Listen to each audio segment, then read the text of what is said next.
All right, we are back. This is Stats189. We're looking at review 3. We're all the way on page 7. So let's take a look at page 7. Labor statistics indicate that 77% of cashiers and servers are women. A random sample of cashiers and servers in a large metro area found 112 of 150 cashiers, 150 of 200 servers were women. At a 5% significance level, is there significant evidence to conclude that a difference exists between the proportions of servers and the proportions of cashiers who are women? So, on this, we're comparing the servers, the proportion of servers versus the proportion of cashiers. So that 77% of cashiers and servers are women it doesn't even come into play. So that very first thing, that very first sentence, you could throw away in the dumpster. That was just for context, I guess. But we don't use it in our problem at all. So the null and the alternative look like this. The null are the proportions are the same. The alternative is they are not the same. They didn't say there's more cashiers or there's more servers that are women. They just said they're not the same. If we read it over, is there significant evidence to conclude that a difference exists? So they didn't say, is there significant evidence to show that there are more servers than cashiers or cashiers and servers? All right? So here, I'm going to say population 1 is cashiers, population 2 is servers. It really doesn't matter which you pick for which. P hat 1 then is 112 out of 150, it's 0.747. P hat 2 is 150 out of 200. So we had different sample sizes, which we can use for these. These are proportions. Now this is different than what you've done, different than anything else we've done. P bar is a pooled, that's pooled data, that's called. So you add all of the women together, 112 plus 150, divided by the 150 plus 200. So 626 women total out of 350 total workers. That's 0.749. All right. And so now then Q bar is going to be 1 minus that. So that's where the 0.251 comes from. So that is called pooling your data. That's P bar and Q bar. That's different than P hat and Q hat. The hats have the little angles and bars are straight across. All right. So let's see, it's a proportion, so we get to use the Z distribution, and it's not equal to, so this is a two-tailed test, finally a two-tailed test. And the significance level that they gave us was 5%, so alpha is 0.05, so we get to use Table F again. You go to Table F, you look up a two-tailed test, finally, a two-tailed test, and we go to 5%, and we get to go all the way down to Z. That's 1.960. So that is the critical value on either end. Its critical value is 1.960, and the critical value on this end is negative 1.960. Remember, 0 is right in the middle here. That's 0. And so that's positive Z equals 1.96 and negative Z equals, Z equals negative 1.96. All right? So that's a pretty picture. This is all the information we need to put into the formula. You look on the formula sheet for Z for two comparing populations. We get this.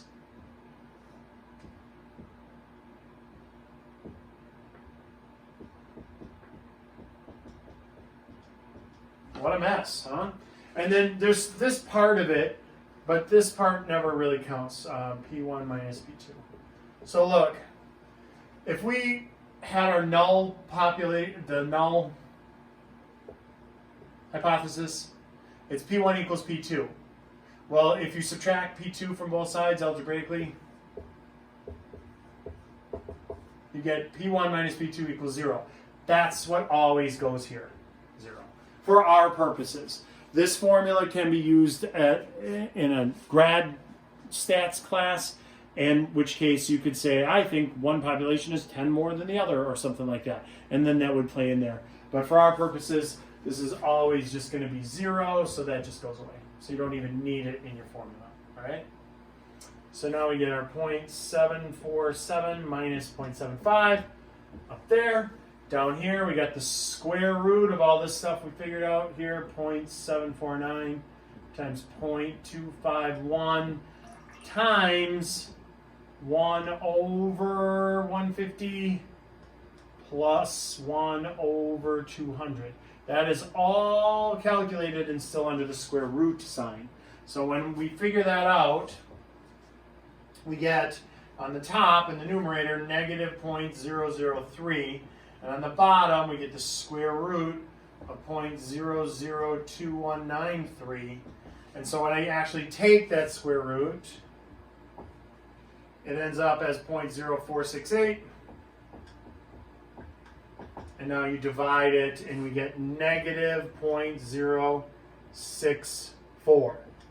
That is my z-score. That's a z-score. That's not a percent. That's not anything. It's a z-score. So my z-score is negative 0.064. Where is that? Well, that's right here.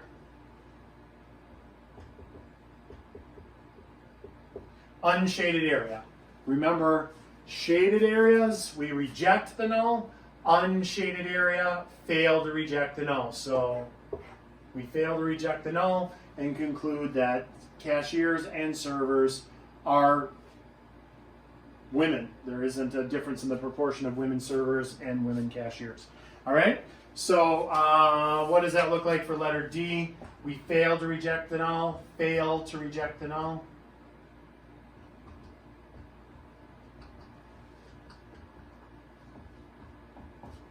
So we fail to reject the null at 5%.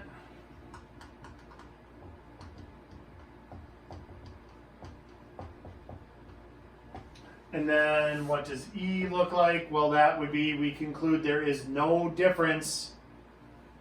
There's no difference in the proportion of women servers and the women cashiers.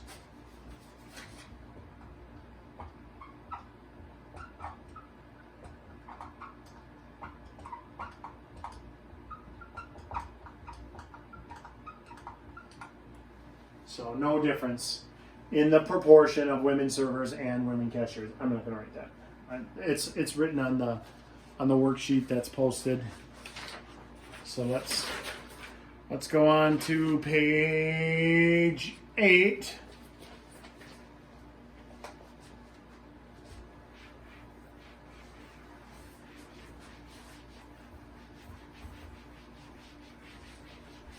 That one was comparing two proportions. Page 8, we're also comparing two proportions, but we're also double checking it with a confidence interval. So again, I've said this already on the review several times, so you don't freak out about only having 2 hours to do this test. I put a lot of redundant problems. Page 7 and page 8 are almost the same problem. It's just this one, they also want me to do a confidence interval for it. And so you won't have both of those on the test. All right? You only have one where you're comparing proportions.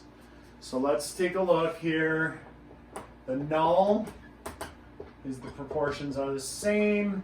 The alternative are the proportions are different. So not equal to. So the graph, again, is the same as the graph that we did on the last one.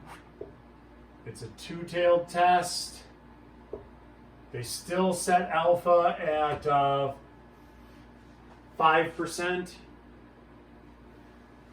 So we even get to use the same, critical value 1.960 and critical value negative 1.960. So same critical values. Here they handed us the proportions. So they said P hat 1, 83% of men liked computer assistance, so 0.83. P hat 2, 75% of women preferred computer assistance, so that was 0.75. So they gave us those. We didn't actually have to divide them like in the other one.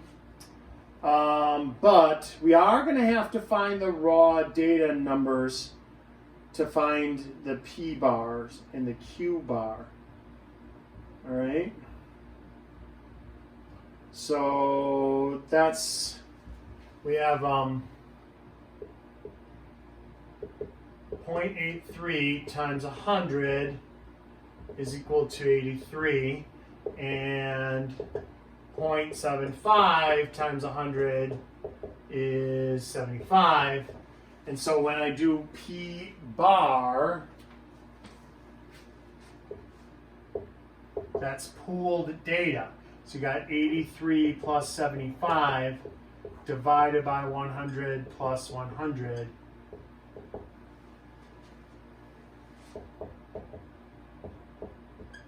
That is 158 over 200. That is where the 0.79 came from. When you take 158 divided by 200, that's 0.79. Okay, so I needed that raw data. It was easy because it was 0.83% out of 100, so I could have did it without the work here. But pooled data, 158 men and women like computer assistants out of 200 polled. That's the 0.78, and then Q bar is 1 minus 1.79, and then Q bar is 0.21. All right. So now, again, we find the Z. We've got the same formula, P hat 1 minus P hat 2, minus, and again, you don't need this, because that's just going to go to 0. So you can just leave that off of your formula. And then square root of P bar, Q bar, and 1 over N1 plus 1 over N2. All right, so now what does that look like? That is 0.83 minus 0.75 over the square root of 0.79 times 0.21 times quantity 1/100th plus 1/100th. So what does that work out to be? 0.08 over 0.0576. And so our Z score ends up 1.388. Is that enough? 1.39? 1.39 is not enough. It is in the unshaded area. So this is the fail to reject. So fail to reject the null. That means we're concluding the null. So part C, we fail to reject the null.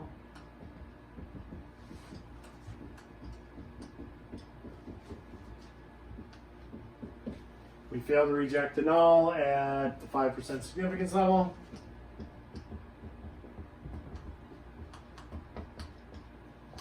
And then part E, we conclude that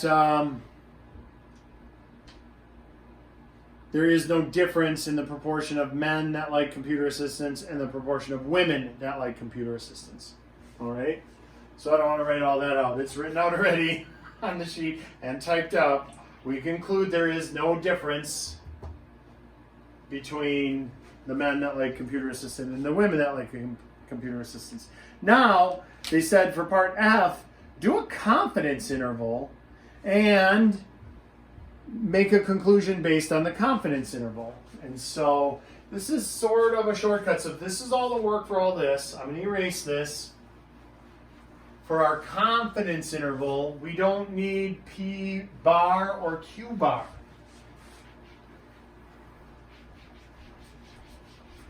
All right, so let's do a 95% confidence interval. So we get to use Z, and that's Z for 95 is 1.96. All right, and this is the formula we're going to use now. We're going to have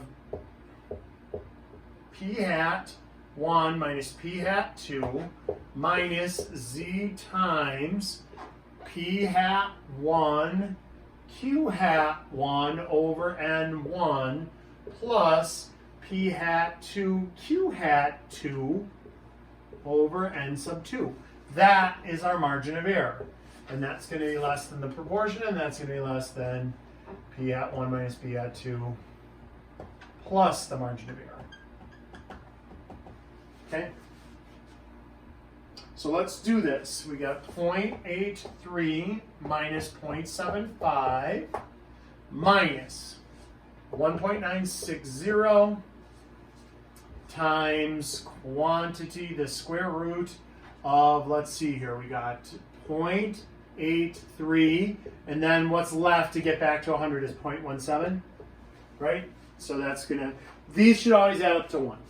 P hat 1 and Q hat 1 should always add up to 1. I didn't actually find Q hat 1 here. It's 1 minus 0.83. That's where that came from. And then out of 100 total. Plus P hat 2, 0.75 times Q hat 2, 0.25. All right, so let's do this. We've got 0.08 here. And then minus, when you multiply all of this stuff out on your calculator, you get 11%, 0.1123. We'll go, we'll just go to thousandths place, is enough. It's less than P. So this is 0.08 plus 0.112.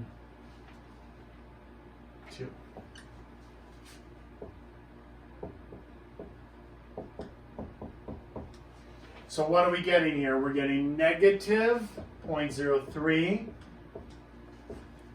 and positive like 19.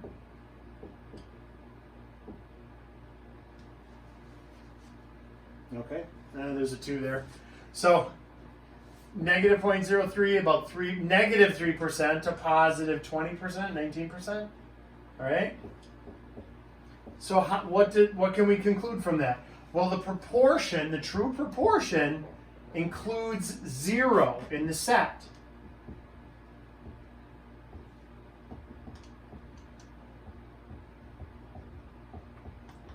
So by including 0 in the set, again, P1 minus P2 equals 0 is the null hypothesis.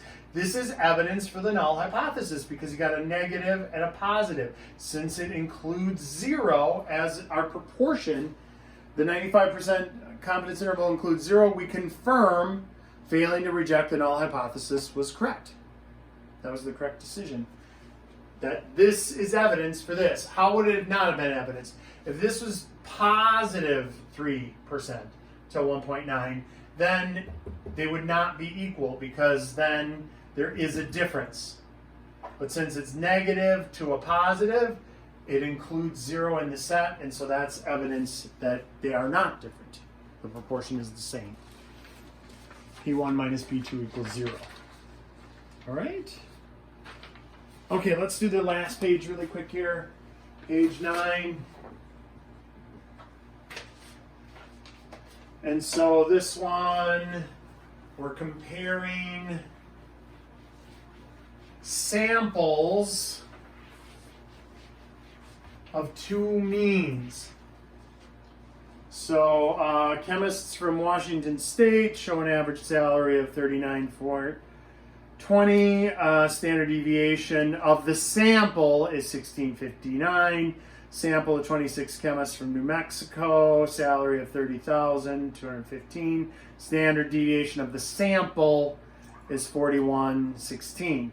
Is there significant difference between the two means? Use alpha of 2%. What a weird alpha. Okay. So first, let's get the null and the alternative. So the null is that the means are the same. The alternative is that they're different. It is going to be a two-tailed test,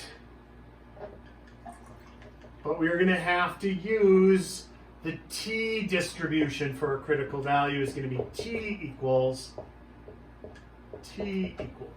So it is a two-tailed test because it's not equal to, but it's t distribution. And now here comes the million-dollar question. Which degree of freedom do I use?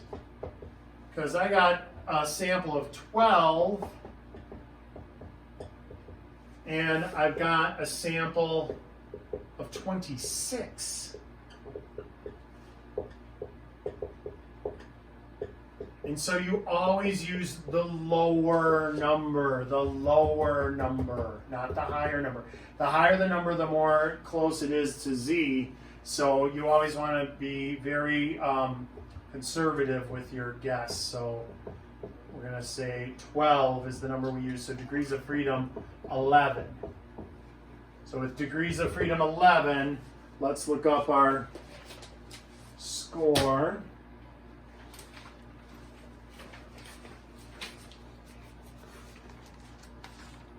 So we go degrees of freedom 11, and then we follow that over to two-tailed test, 2%. So they got it right there, 2%, and we're going down to 11.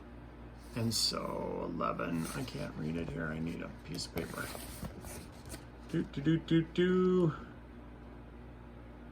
2.718.